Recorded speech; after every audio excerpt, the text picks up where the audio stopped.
કેમ છો મિત્રો? આજના દિવસની શરૂઆત થઈ ગઈ હતી વરસાદના છાંટાથી. સવારમાં જોયું તો વાતાવરણ બહુ મસ્ત હતું.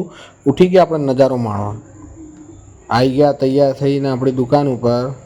રવિવારે નોકરીમાંથી રજા હોય પણ ધંધામાં કોઈ રજા ના હોય. સો કેમ છો ગાઈસ? આજે છે રવિવાર અને નીકળી ગયા આપણે ગાડી લઈને બોપલ તરફ જવા. અને આજે હમણાં સાંજે મળવાના છે દેવભાઈ અને આપણા એક ભાઈબંધ આવ્યા છે રાહુલભાઈ વિરમ ગામથી. તો મળવાનું છે એમને. આજે સાંજે કંઈક થશે એનો બ્લોગ કન્ટિન્યુ કરશું મસ્તીમાં. કેમ કે હમણાં 2-3 દાડાથી કામના લીધે થોડુંક બ્લોગ કન્ટિન્યુ ના કરાઈ શક્યો. આજે બ્લોગ કન્ટિન્યુ કરશું. નીકળી ગયા બોપલ તરફ જવા. ઓફિસે થોડુંક કામ પતાવી પછી સાંજે મળવાનું છે રાહુલભાઈને અને દેવભાઈને. તો બન્યા રહેજો. તો આવી ગયા આપણા ભાઈબંધ હર્ષરાજ સૌરભ મીત પિન્ટુ મળવા જે અહીંયા એલેન્જા ગ્રીન સાઉથ બોપલ રિયલ એસ્ટેટનું ઓફિસ છે.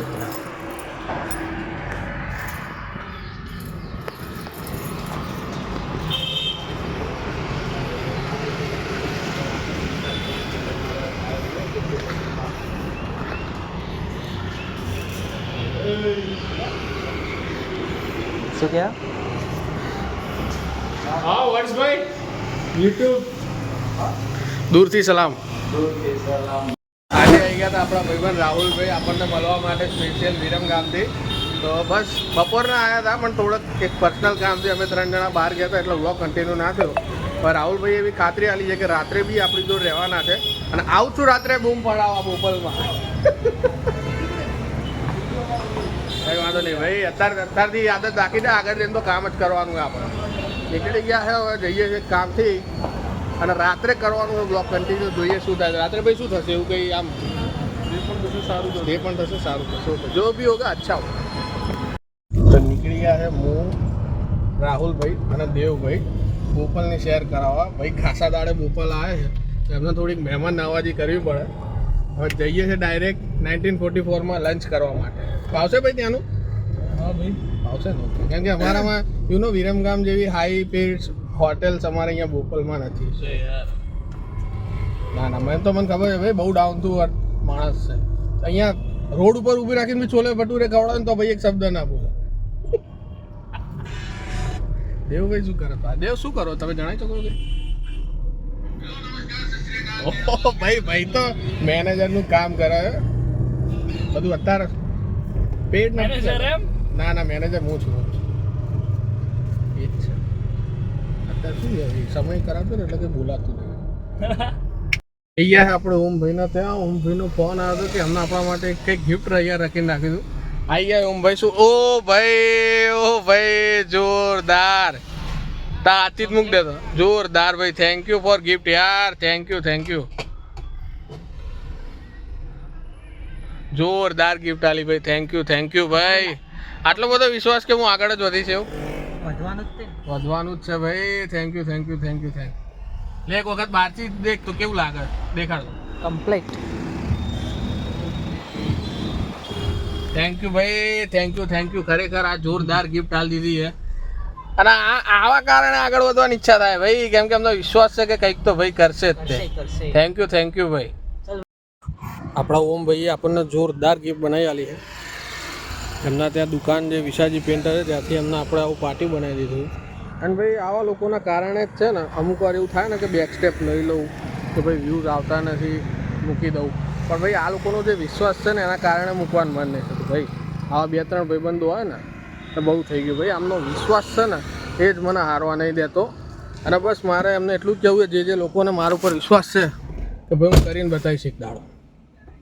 ભાઈઓ નજર ઇઝ રિયલ ભાઈ. નજર ઇઝ રિયલ. જે લોકો એમ કહે ને કે ભાઈ નજર બજાર કંઈ ના લાગે, નજર બજાર એવું કંઈ હોય નહીં.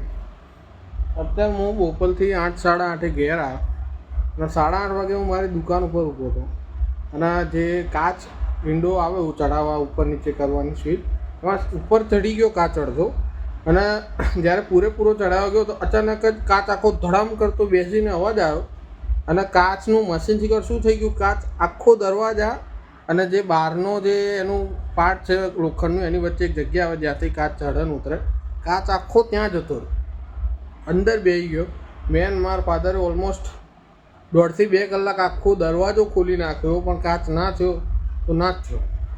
અને અડધો કલાક પહેલાં હું જ્યારે બોપલ હતો ત્યારે હું દેવભાઈ અને રાહુલભાઈ જે આપણા ભાઈબંધ હતા વિરમગામથી આવ્યા હતા ત્યાં એમને લઈને અમે આટો માર્યો છે કે તમે આગળ જોયું હશે. અને મેં એમને ગાડીમાં કમ્પ્લેટ ફરાયા ને કમ્પ્લેટ ડોર ઉતર્યો.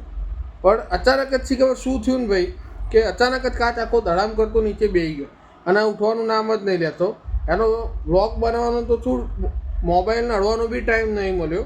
મેન મારા પપ્પાએ 1.5 થી 2 કલાક મચેડી એનો આખો દરવાજો ખોલી નાખ્યો ને તો એ કાચ શીખર હાવ એટલે હાવ દરવાજાનો જે પતરું નીચેનું હોય ને ત્યાં જઈને કાચ બેસી ગયો. કે ભાઈ શીખર કેમ કોઈથી જોવાતું નહીં. મને તો એમ થાય આટલી બધી હદે નજર. મેં ગાડી લીધી તો ભાઈ તમે લઈ લો એમાં. અને મેં તો એ પરિસ્થિતિમાં ગાડી લીધી છે કે તમે માર કરતાં સારી પરિસ્થિતિમાં આવ્યો તેમ છતાંય આટલી બધી કોકના પ્રત્યે જલન ને આમ ખરેખર હું પહેલાં નહોતો માનતો નજર બજર નથી પણ આ અડધો કલાક પહેલાં વસ્તુ અરખી હોય અને અડધો કલાક પછી તરત એવી બગડી કે હમી તમારું નામ નહીં લે. અત્યારે આજ રવિવાર છે નહીં તો હું ગેરેજમાં બી જઈને મૂકી આવતો. ગેરેજવાળે મેં ફોન કરીને એવું કીધું કે કાલ સવાર મૂકી દેજો. એક કાચના કંઈક સમજો કે 3500 થી 4000 રૂપિયાનું કંઈક મશીન આવશે. એક કાચ તો મારે જે અત્યારે બગડ્યો એ તો બગડેલો જ છે, પાછળનો તો બગડેલો જ છે લાવ્યો ત્યારથી. એટલે બે ના થઈને 8 થી 8.5 હજાર રૂપિયા ખર્ચો થશે. ભાઈ ખરેખર આટલી બધી હદે કોઈ કઈ રીતે આમ જલન કોકના પ્રત્યે કરતું હોય ને મને તો આમ અત્યારે વાતમાં એમ થઈ ગયું કે અત્યારે આજે આખો મારો રવિવાર બગડી ગયો.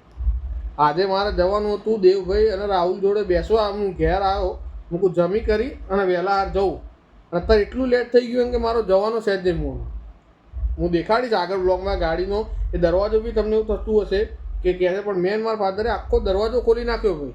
કાચ અત્યારે ઉતરી ગયો છે તો એ કાચ જે ચડ્યો નથી ને ત્યાં મારે જે તાપ ના આવે એના માટે જે જાળી હોય અને જે ઘરની ચાદર હોય ને એ લિટરલી આમ કાચમાં પહેલાં દરવાજામાં ઉઢારી પછી કાચ બંધ કરવો પડ્યો. આખી રાત ગાડી બહાર પડી રહે છે. શું થશે શું નહીં શું થશે મને તો એ ખબર નહીં ભાઈ. આટલી બધી હદે કોઈની નજર કઈ રીતે હોય ને મને તો યાર આમ અત્યારે મગજ આખું મારું ફેલ થઈ ગયું. આટલી બધી હદે કોઈ કોકના પ્રત્યે જલન કરી શકતું હશે. ખરેખર ભાઈ નજર ઇઝ રિયલ. અને માણસો આજનામાં તમે વિચારો છો ને આજના જમાનામાં એનાથી બી ગયેલા. સો જે પ્રમાણે મિત્રો કીધું હતું કે ગાડીનો દરવાજો બગડી ગયો છે તમે જોઈ શકો છો કે આને કઈ રીતે અમે આખો દરવાજો ખોલી નાખ્યો. આ દરવાજો પાછળ પડ્યો છે આ રહ્યો એનો દરવાજો. અને આ રીતે અહીંયા ચાદર પહેરાય અને એની ઉપર જે ઓલી તડકો ના લાગે એના માટે ફિલ્મ ઓઇલ લગાવીને પેક કરી લિટરલી આખો દરવાજો અમે ખોલી નાખ્યો. આખો દરવાજો જોઈ શકો તમે. હવે આ રીતનું છે બધાને. અમુકને એવું હોય કે ખાલી ખાલી કહે ભાઈ કઈ બી વસ્તુ ખાલી ખાલી હું કહેતો જ નહીં બ્લોગમાં. એવા 200-500 વ્યૂ કે સબસ્ક્રાઈબર લઈને ક્યાંય જવાનું નથી. પણ જે સાચું છે ને એ કીધું હતું. અત્યારે આટલું મોડું થઈ ગયું છે પણ સ્પેશિયલી તમને દેખાડવા માટે ગાડી સરખી છે કે નહીં એ જોવા માટે જ હું આવ્યો. અને એ બાને કેમ કે સવારમાં તો લઈને જવાની જ હતી તારે તો આપણે વિડીયો બનાવતા જ પણ આ તો અત્યારે દેખાડ નાખ. આખું જોઈ શકો અહીંયા ચાદર પેસાડી અને બંધ કર્યો દરવાજો.